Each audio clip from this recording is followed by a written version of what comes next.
Bonjour et bienvenue pour cette deuxième série de tutoriels sur la meilleure façon d'optimiser sa présence à Vinisud grâce aux médias sociaux. Et aujourd'hui, on va voir quels sont les bons réflexes à adopter sur Facebook. Premier réflexe, on l'a déjà vu dans le premier tutoriel, changer notre image de couverture. On va bien évidemment penser à rappeler notre numéro de stand. Alors maintenant, nous sommes le 29 janvier au matin, on est en route pour le parc des expositions. Qu'est-ce qu'on va pouvoir faire pour attirer des visiteurs sur notre stand? Pas de recette miracle. En revanche, une chose est sûre, on n'attire pas les mouches avec du vinaigre. L'idée, ça va être de proposer des contenus et des temps forts attrayants pour nos visiteurs. Alors par exemple, ça va être la dégustation du vieux millésime, ou au contraire le nouveau millésime qui est encore dans les cuves.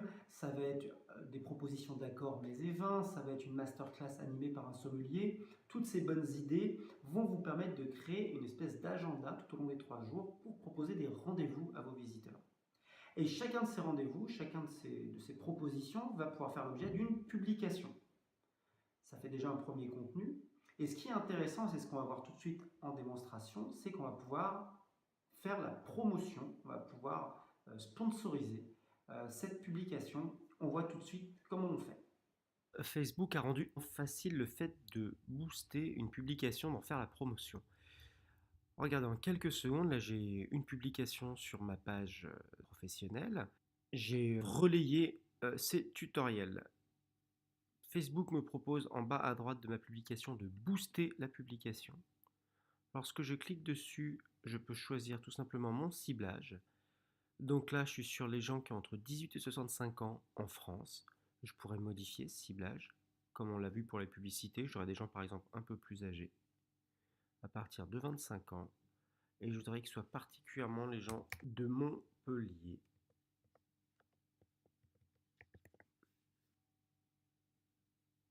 J'enregistre mes paramètres.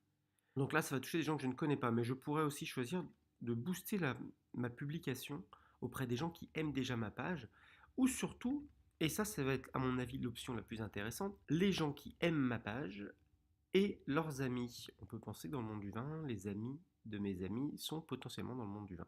Et là, je vais tout simplement choisir de mettre 19 euros.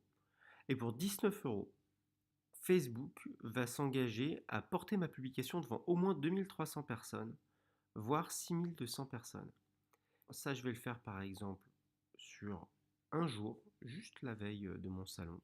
Voilà, il connaît mon numéro de carte bleue puisqu'il a déjà été. Si j'appuie sur booster, la publicité commence dès maintenant. Donc, comme on peut le voir, c'est vraiment enfantin et ça prend littéralement quelques secondes. Alors, une autre astuce pour augmenter votre nombre de visiteurs, ça va être d'aller solliciter directement des gens que vous avez déjà dans votre liste d'amis.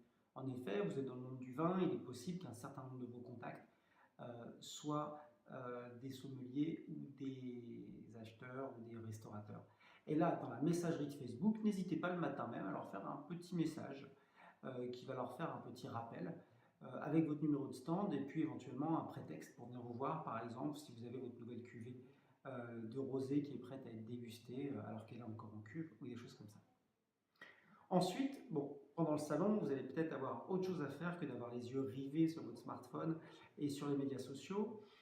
Comment assurer un maximum de présence avec un minimum d'effort? Plusieurs idées toutes simples. Le selfie d'équipe, le selfie en famille, ça peut être des choses faciles et sympathiques. Également, n'hésitez pas à demander à des personnalités qui passeraient sur votre stand, un sommelier, un restaurateur un peu connu, un journaliste. N'hésitez pas à poser avec lui ou tout simplement à prendre une photo de lui en train de déguster vos produits avec son accord, bien évidemment.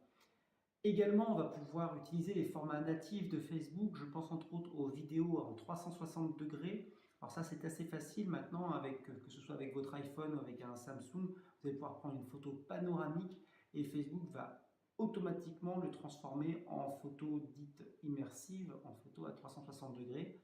Ça permet aux professionnels qui seraient sur Facebook d'avoir une idée un petit peu de l'ambiance de Vinicius. N'hésitez pas à faire un Facebook Live, une vidéo en direct, s'il y a sur votre stand une animation, une dégustation ou une masterclass.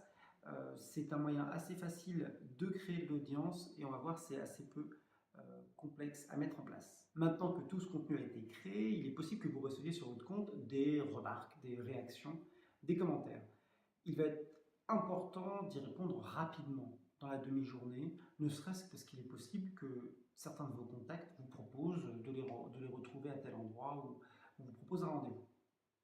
Donc voilà un petit rappel en quelques secondes de comment répondre aux commentaires dans le centre de notification. Donc là, c'est un rappel tout simple. L'ensemble des notifications, commentaires, des likes que vous recevez dans Facebook se trouve ici dans cet onglet Notifications, dans lequel, comme vous le voyez, on va retrouver les mentions j'aime, tous les commentaires, les partages, ainsi que les messages que vous auriez reçus. Voilà. Donc, c'était un simple rappel. Voilà, il me reste à vous souhaiter un bon salon. Le prochain tutoriel sera dédié à Twitter, qui peut être un complément ou une alternative à votre compte Facebook. À très bientôt.